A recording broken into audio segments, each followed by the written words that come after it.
කුරිරු බෙදුම්වාදී කොටි ත්‍රස්තයිනි. තොපගේ දඩයම නිමා වී ඇත. එය ජයක්කැයි තොප එදා සිතන්නට ඇත.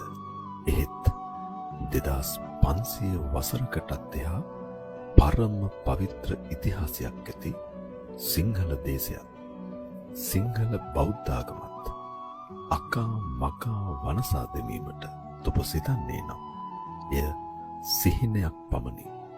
සාහසික සිදුවීමක අතීත කඳුළු කතාව.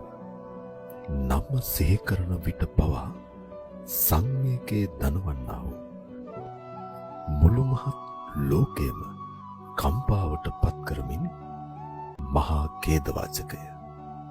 අරන්තලා භික්ෂු ඝාතනය.